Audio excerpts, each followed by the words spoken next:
लगातार हम ईरान के इजराइल पर हमले की खबर पर बने हुए हैं। दनादन ईरान की तरफ से बैलिस्टिक मिसाइलों को दागा गया है इजराइल के ऊपर और सीधी तस्वीरें उसकी हम आपको दिखाते रहे हैं। हालांकि अब इजराइल के नागरिकों से यह कह दिया गया है कि वो बॉम्ब शेल्टर से बाहर जा सकते हैं, लेकिन जो सुरक्षा का प्रोटोकॉल होता है उसको उन्हें पूरी तरीके से पालन करना होगा। ये तस्वीरें हम आपको उन मिसाइलों की दिखा रहे हैं जो इजराइल के आसमान पे रात के समय टिमटिमाती हुई, चमकती हुई आपको दूर से आग के गोलों की तरह नजर आएंगे। और जहां पर आपको धमाका दिख रहा है, इसका सीधा मतलब है कि उस मिसाइल को, उस बम को, उस रॉकेट को आसमान में ही इजराइल की सुरक्षा प्रणाली के जरिए निष्क्रिय कर दिया गया है।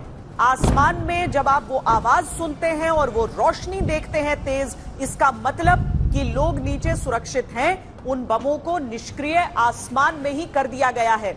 अभी तक ऐसी कोई बड़ी खबर नहीं आई है कि किसी इलाके में कहीं पर कोई हताहत हुआ हो, यानी कि जो आयरन डोम है उसके जरिए जनरल सिवाच सुरक्षा वहां के लोगों की हो गई है।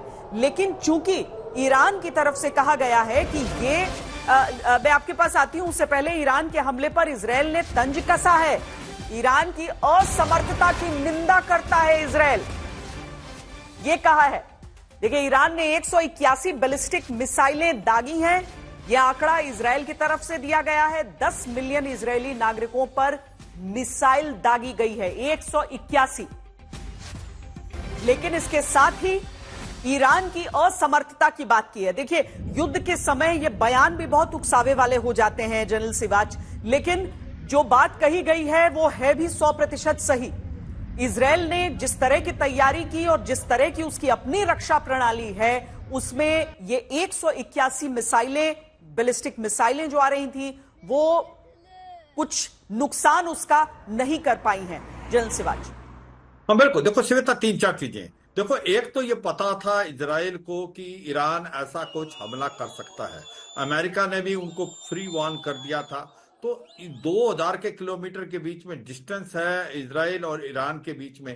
तो आयरन डोम जो सिस्टम को आप पूरा एक्टिवेट करो तो वो 98 से 99% इफेक्टिव है। तो वही हुआ। जिस प्रकार से 150 से ज्यादा 180 के करीब जो ब्लास्टिक मिसाइल फायर की गई, वो ज्यादातर 98 to 99% उनको हवा में ही मार गिराया गया। और यही नहीं, इतना कॉन्फिडेंस है देखो इजराइल में। उन्होंने अभी अपने लोगों को बोल दिया आप बाहर निकल सकते हो, और अगर आपको वार्निंग दोबारा दी जाती तो आप अंदर जाओ। तो इसका मतलब कि जो एक प्रकार एयर डिफेंस सिस्टम इजराइल के पास आज है वो बहुत पुख्ता है। और अब इसमें कोई सरप्राइज तो है नहीं। जिस प्रकार से हमास ने 7 अक्टूबर को हमला कर दिया था, उसके लिए तैयार नहीं था इजराइल, और इसीलिए वहां पर कैजुअलिटी हुई। अब तो उनको पता था ईरान ऐसा करेगा, और इजराइल भी तैयार है, अमेरिका भी तैयार है। मगर अब सच्चाई ये है कि क्या ये लड़ाई बढ़ेगी? क्या इजराइल अब कितना पलटवार करेगा ईरान पे? क्या इसके अंदर अमेरिका की डायरेक्ट इन्वॉल्वमेंट होगी? तो ये क्वेश्चन जो हैं ये अनआंसर्ड है, इनका टाइम ही बताएगा। मगर हम सभी ये सोच रहे थे कि शायद ईरान इसमें ना आने चाहिए, क्योंकि अगर लड़ाई के अंदर ईरान डायरेक्ट आता तो ईरान को बहुत नुकसान है। क्योंकि ईरान की इकोनॉमी अच्छा नहीं करी, ईरान के ऊपर बहुत ज्यादा सैंक्शन लगे हुए हैं। जो नए प्रेसिडेंट बने हैं जस्कियान, वो कहते हैं कि हम joint comprehensive plan of action के तहत काम करना चाहते हैं, इकोनॉमिक सैंक्शन हटाएं। मगर अगर डायरेक्ट लड़ाई हो जाती है ईरान वर्सेस इजराइल और अमेरिका भी आ जाता है, तो ईरान को मुझे लगता है बहुत बड़ा नुकसान होगा। ईरान के जो एनर्जी सेक्टर है, ऑयल है, गैस है, उस पर भी बहुत प्रभाव होगा। और सबसे ज्यादा न्यूक्लियर इंस्टॉलेशन, जो कि वो बहुत करीब है न्यूक्लियर हथियार बनाने को, मुझे लगता है इजराइल उसको बर्बाद कर देगा। तो ये सच्चाई है कि काफी नुकसान होगा। हाँ, इस लड़ाई का दायरा और भी बढ़ सकता है। सबने सोचा था शायद वो अपनी जो प्रॉक्सी हैं हिजबुल्लाह, होती रेबल और हमास के साथ कार्रवाई करेगा, प्लस जो मिलिशिया है इराक और सीरिया में। मगर उसके ऊपर प्रेशर था, ये इसमें कोई शक नहीं, क्योंकि स्पेशली हसन नसरुल्लाह जो वो सुप्रीम लीडर आयतुल्लाह अल खमानी के बहुत क्लोज थे, शिया मिलिशिया है वो, और उसको ट्रेन किया है, उनको इक्विप किया है। स्पेशली हसन नसरुल्लाह की मौत के बाद एक बड़ा प्रेशर था कि कुछ न कुछ आप इसको रिएक्ट करें। क्या ये एक प्रकार से स्टेज मैनेज है? क्या ये पहले ही पता था इजराइल को? क्या अमेरिका ने सब बता दिया था? ईरान ने करने के लिए किया? ऐसा भी हो सकता है, क्योंकि सच्चाई ये है, हाफिया, जेरूसलम, टेल अवीव, जहां पर भी ये मिसाइलें दागी गई, ये ज्यादातर मिसाइलें 99% से ज्यादा ये हवा में ही बर्बाद कर दी गई। हवा में बर्बाद कर दी गई है। और वो तस्वीरें हम देख रहे हैं, एक ऐसी तस्वीर जरूर दिखी थी जिसमें ऐसा लगा कि जो मिसाइल है वो नीचे की तरफ जा रही है और उसके बाद धुआं कुछ नजर आया। लेकिन बात ये भी होती है कि आप रिहायशी इलाके में गिरा है या फिर कोई ऐसा इलाका जहां पर लोग नहीं रह रहे थे, तो वो चीजें होती हैं। लेकिन जनरल कुलकर्णी, एक चीज यहां पर यह भी हमें समझना होगा कि ईरान की तरफ, जो कि इजराइल ने कहा है कि वो पलटवार करेगा और करारा पलटवार करेगा, ईरान की तरफ अगर ऐसी कुछ मिसाइलें वो दागता है तो वहां पर बहुत नुकसान हो सकता है, जो हमने अव्वल तो गाजा पट्टी में पूरा देखा।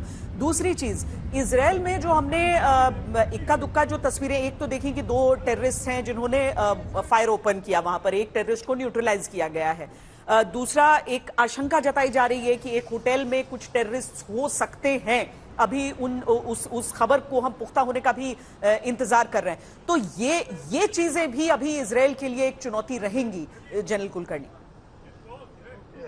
श्वेता जी, आप देखिएगा कि वो जो 23 दिन का सीज फायर की बार बार बात कर रहे थे और ईरान चाहता था वो सीज फायर करने के लिए, पर इजराइल लगा हुआ था और इजराइल ने सोचा कि जब हमने हिजबुल्लाह के सारे कमांडर तकरीबन खात्मा कर दिया, कमांड एंड कंट्रोल खत्म है, कम्युनिकेशन मुश्किल है, उसके 1.5 लाख रॉकेट जो इतर बितर थे वो भी काफी नुकसान हो गया है, उनमें भी कम्युनिकेशन की दिक्कत है, उनको भी फायर करने में दिक्कत आ रही है।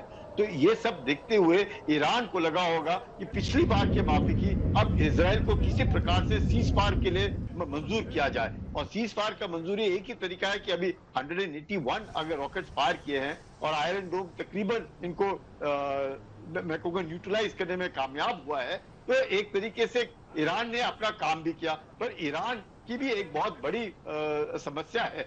अगर आप देखिए, ईरान के भी कमांडर्स मारे जा रहे हैं। सुलेमानी की जो लड़की है वो ब्याही है किससे? सैफुद्दीन से, जो कि नसरुल्लाह से चार्ज लेने के लिए तैयार है हिजबुल्लाह का। तो ये एक फैमिली अफेयर टाइप सा हो गया है, जिसपे ईरान को लगता है कि सारे के सारे जो हिजबुल्लाह है वो उन्हीं के हैं, उन्हीं के परिवार के भी। अब धीरे धीरे 32 साल से नसरुल्लाह कमांड में था, तो ये सब फैमिली रिलेशन बन गए हैं। और ये जो रेवोल्यूशनरी गार्ड है, पहले खोमेनी, अब खामेनी, ये जितनी भी है, आप उनका मैनिफेस्टो पढ़िएगा हिजबुल्लाह का, बड़ा क्लियर है कि हम समर्पित हैं ईरान के लिए, हम समर्पित हैं। तो अगर ईरान के लिए समर्पित ये हिजबुल्लाह आतंकी संगठन है, हमास है या अपना हूदी है, तो ईरान अब क्या करेगा? ईरान के सॉइल के ऊपर हानिया को मारा है, अब नसरुल्लाह को मारा है और उसके बाद उसके आईआरजी के कमांडर मारा गया है। तो ईरान को थी, लेकिन मुझे अभी भी लगता है, लेकिन ईरान ने जो मिसाइल फायर किए इजराइल को सीज फायर के लिए मनवाने के लिए, लेकिन इससे पहले इजराइल जरूर कम से कम एक हाथ ईरानियन न्यूक्लियर इंस्टॉलेशन पे हम लोगों को अगले 5-6 घंटे में पता चल जाएगा, कल सवेरे तक, कि ईरान ने जरूर पलटवार किया है। 1 और nuclear installation has been hit. बाकी रेजिडेंशियल इस पे इजराइल को कोई लेना देना नहीं है, वो कुछ नहीं करेगा। वो उसके न्यूक्लियर इंस्टॉलेशन का जिसको हमेशा खतरा है वो करेगा। और यहाँ पर जो उसका ग्राउंड इन्वेजन है वो पक्का लिटनी रिवर तक जाएगा, क्योंकि लिटनी रिवर यानी कि 26 किलोमीटर का जो दायरा है और 1600 स्क्वायर किलोमीटर का जो इलाका है, वो इजराइल को पक्का चाहिए, क्योंकि सदर्न लेबनान में 10% इलाका है वो लेबनान का, नंबर 1। नंबर 2, लेबनीज आर्मी ने और यूनिफिल ने, जिसमें 50 देश के सदस्य हैं, उनकी जिम्मेवारी थी वहां पे लेबनीज आर्मी को हटा करके हिजबुल्लाह आकर के, हिजबुल्लाह ने अपना पूरा जो उसी के मैं कहूँगा फाइटर्स हैं वो उस इलाके में थे। ये सब कुछ यूएन को मालूम था, क्योंकि यूनिफिल उधर है, United Nations for interim force in Lebanon, interim बोलते हैं। इंटरिम 1978 से लेकर के 2024 तक अभी तक वो इंटरिम ही है। तो आप समझ सकते हैं किस तरह की फोर्स है, जिसमें 50 देश कर रहे हैं और 11,000 सदस्य है, जिसमें भारत भी है। वो 98 के बाद भारत का भी एक कॉन्टिंजेंट उस यूनिफिल में है जो इस इलाके में है। तो आप वाकई इस पे कोई शक नहीं कि इजराइल जो है अपने प्रोटेक्शन के लिए वो उस तरफ जा रहा है, जिससे कि सदर्न लेबनान वो लेगा, ईरान को सबक सिखाएगा और ईरान का कम से कम एक न्यूक्लियर इंस्टॉलेशन को वो जरूर हमला करेगा और उसके बाद सीज फायर नेगोशिएशन के लिए आएंगे, जिससे कि सांप भी मरे और लाठी भी ना टूटे। हमास भी कुछ ना कुछ, हमास भी जिंदा है और जिंदा रहेगा। तब तक हिजबुल्लाह जो है, जो लग रहा था कि हिजबुल्लाह कुछ करेगा, कर नहीं पाया और और defeat के टॉप कगार पे लीडरशिप खड़ा को था। आपने वाइप किया है, लेकिन उससे क्या वो दोबारा खड़ा नहीं हो सकता? क्योंकि ईरान ने कहा कि हम हिजबुल्लाह को खत्म नहीं होने देंगे। ईरान की तरफ से जो बैकिंग रही है वो किसी से छुपी भी नहीं रही है। और जनरल सिवाच, ऐसे में अगर हम इजराइल की बातों पर गौर करें, जहां पर वो कहता है कि हम वापस पलटवार करेंगे और जगह और समय जो होगा वो हम खुद चूज करेंगे, हमारे अपना फैसला होगा कि हम कहां पर और कैसे प्रहार करें। तो जनरल कुलकर्णी भी जो कह रहे हैं कि उसके जो न्यूक्लियर इंस्टॉलेशंस हैं वो बहुत बड़ी क्षति पहुंचा जाएंगे ईरान को, और उसे भी डर था जिसकी वजह से अभी तक वो केवल अपने मुखौटों को ही लड़ाई लड़ने के लिए आगे भेज रहा था। लेकिन अब आपके हिसाब से इजराइल क्या करेगा?